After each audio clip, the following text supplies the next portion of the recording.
Dito ang mas maraming mga embassy, no, Ate Glenn? Dito sa...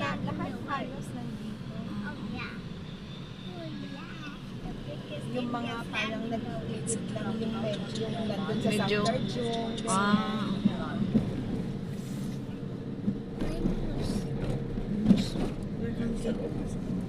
Which flag is that? Which one? A moon and a star. Red color. No, I didn't. Ayun. Philippines Embassy. Saan nagparking sila? Saan nagparking sila, ano?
You say, mabuhay! Mabuhay means?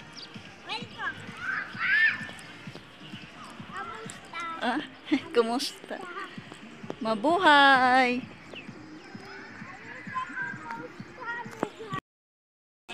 Ang dami.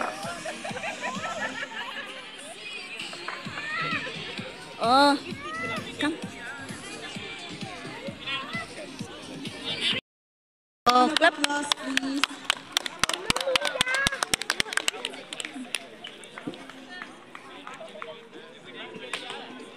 Morning, kamusta po lahat?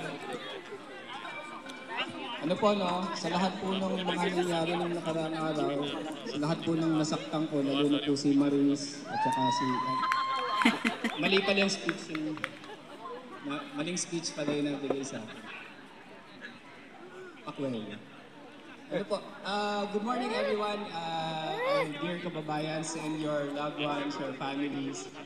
It's our great happiness and pleasure here at the Embassy to welcome you all to this Paskuhan event sa Embahada. And it's been a while since we last did this. I wasn't here last year, but I'm happy that we're doing this now. So I arrived in January and now it's December. So I'm 1 year short of, 1 month short of being here a full year. So natutuwa po ako kasi halos naka-isang taon na ako. So ngayon, parang I'm able to say things more sincerely and kumbaga more well-grounded ng sasabihin ko. And what I'm trying to say is, I'm really thankful to everyone, to you, to all of you in the community, the organizations, the leaders, for what you contribute to the work that we all do to our common mission here in India. There's a reason why this is the end of the year and it's Christmas for some people. In the Philippines, it's Christmas. We started it in September nung unang sumilip si Jose Maruchan. Ngayon nakalabas na siya, hindi na. Pero there's a reason why Filipinos love Christmas, and there's a reason why this season even has transcended the religious beginnings. It's really become... Oh, clap. Please.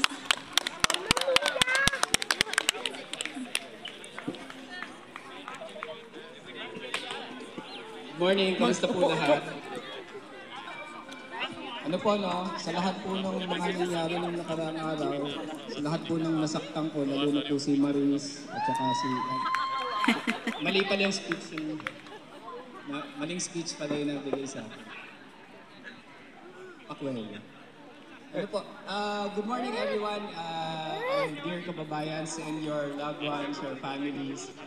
It's our great happiness and pleasure here at the Embassy to welcome you all to this Paskuhan event sa Embahada. And it's been a while since we last did this. I wasn't here last year, but I'm happy that we're doing this now.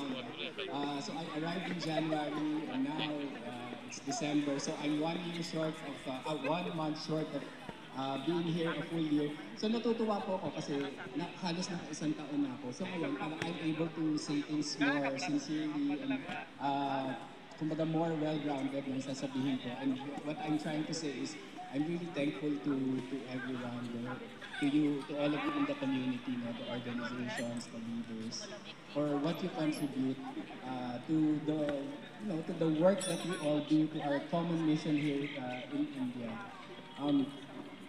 There's a reason why this is the end of the year and it's Christmas for some people. In the Philippines, it's Christmas. We started it in September nung unang sumilip si Jose Maruchan.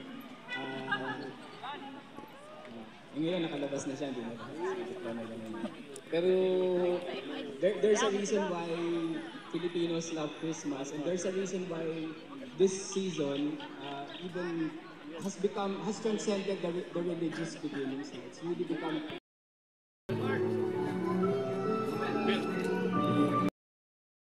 You have 4 bigger plates. This place will be pockets of your body. Neck, both arms, and in between your legs. Ha? You want what?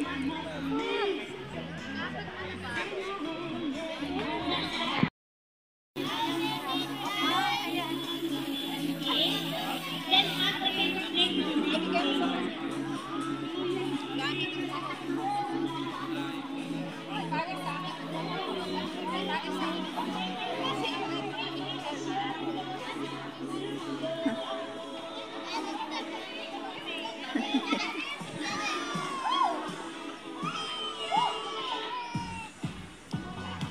Okay, kids, are you ready? Are you ready, Taya? Yes. Okay, everyone, are you ready? Isang Merry Christmas naman dyan. 1, 2, 3. Go, go, go, go, go. Ayun, nagdesisyon ang mga bata. Sige, tulungin natin.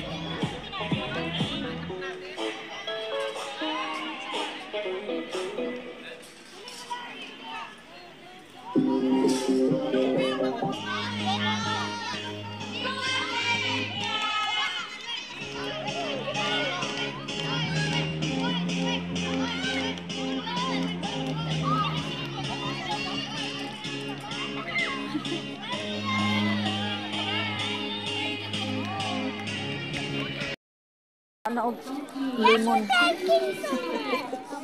Hello, Day. Asa ka, Day? Okay na, okay na. Enough na, enough. Last 30 more. Mamitas na ng